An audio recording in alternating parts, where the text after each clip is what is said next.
I often get asked the question about glass bedding and what makes this crack occur at the back end of an O3 when it climbs out of its bedding. So in this particular snippet here, I want to show you a couple of things about what happens when all this bedding up at the front end fails and why that rear stock bolt acts like a splitting maul.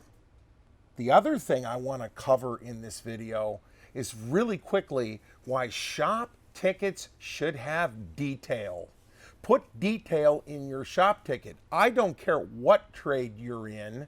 The shop ticket should be able to be handed to my wife, who hands it to me 3 months from now from the kitchen drawer and she's able to read it and explain to me exactly what it is we are attempting to do here.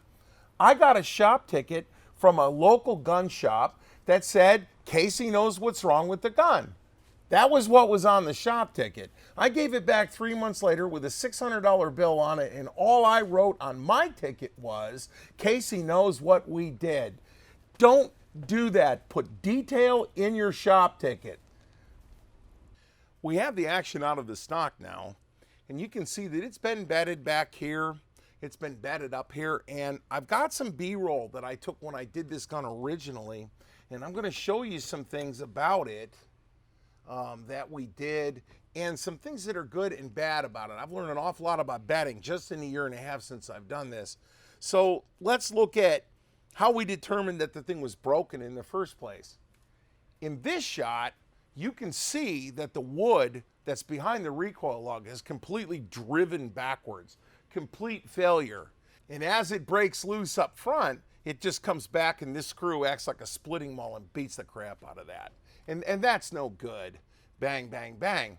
So now the question becomes is why didn't I fix this crack? Well, I didn't want to spend another $300 with the customer's money and refinish this stock again. You can see by that pin located there, and then there's another pin up here. This is one of those 1943 austerity stocks. This stock is actually kind of rare. So once we've determined why it blew up, what's our course of action here? Well, our course of action is we want the recoil energy to come down the walls of the action. But we only want the action to touch up front, and we only want the action to touch in the back. You don't have to glass bed this entire action in. So what I chose here was we're not going to be able to have the end grain support all this wood. So we're going to use a steel bar that's going to bridge across. We didn't come all the way out. I'm talking to a gentleman in Germany right now that wanted to put a screw through this. You can do it, but then you can see it. And the true pro can get in and get out without being, he's doing an Arisaka. I'm talking to Bruno. He's doing an Arisaka. And that's what started this whole thing up was he started this conversation with me and I'm like, well, let's do this in pictures. Wait a minute. I have all the pictures. As you can see in this next shot, we've already inletted the sidewalls and we've set the piece of steel down on top, drawn a pencil line, and then inletted this piece of steel all the way into the bottom. Now that we've got the steel in the bottom, and I've undercut, you can see here, there's a bunch of grooves and some holes that we've undercut because basically this is almost like dental work. I'm causing the acroglass to just mechanically bind to the wood as well as chemically bind to it. That's where we're at. We're only going to glass the back surface. In this photo here, you can actually see the tape. It's the red line. We've got tape on the front of the recoil lug, specifically because if any glass invaded, we wanted that little bit of airspace so you can get the thing apart.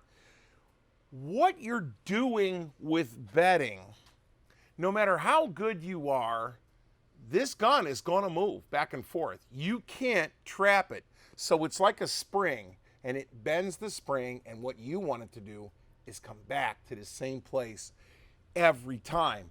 So acroglass is so good, you can get a negative impression of writing on the bottom of the action. And in this particular one, I didn't fill this lettering in with clay. I should have filled it in with clay and made this surface here perfectly flat without anything to keep the gun from moving forward or backwards. I should just let it slide. Pretend this is a linear bearing right here. You don't need to glass everything in here because that does you no good. All you need is this spot back here in the rear end of the tang to have the rear end sit down flush and hard. That's all you got to have. Support it up at the front. Think of this whole thing like it's a Redfield scope mount.